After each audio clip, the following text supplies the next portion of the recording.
C'est la première fois que les coûts d'emprunt ont été réduits à moins de 10% en Ouganda. Le comité de la politique monétaire de la Banque d'Ouganda a souligné que cette réduction était nécessaire pour stimuler le flux de crédit à un secteur privé dont la croissance demeure apathique. Un assouplissement de la politique monétaire stimulera assurément la croissance du crédit du secteur privé et renforcera l'élan de croissance économique. La Banque d'Ouganda a par conséquent décidé de réduire le taux de la Banque centrale de 0,5 points de pourcentage à 9,5%. La Banque centrale d'Ouganda assouplit sa politique monétaire depuis plus d'un an, réduisant le taux d'emprunt de 17% au début de 2016 à moins de 10% à présent. La Banque d'Ouganda a dit qu'alors qu'il y a eu un impact positif, celui-ci ne s'est pas fait ressentir dans toutes les communautés.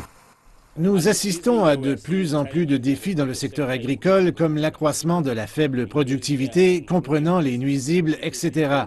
Tout cela affecte la production agricole et par conséquent, les ménages qui dépendent de ces secteurs feront face à des défis et ceux-ci sont les augmentations de la pauvreté auxquelles vous assistez.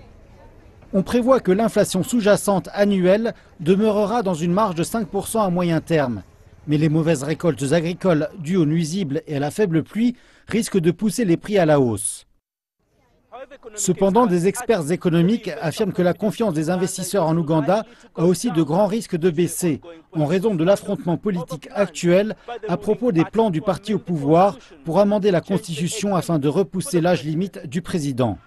La capitale Kampala et d'autres villes principales de l'Ouganda sont la scène de bataille entre la police et les politiciens ainsi que les habitants du coin qui sont opposés à l'amendement constitutionnel. Doivent-ils continuer dans la voie que nous avons vue au cours des dernières semaines? Je ne vous mentirai pas en disant que la confiance se bâtira. En fait, la confiance sera tuée.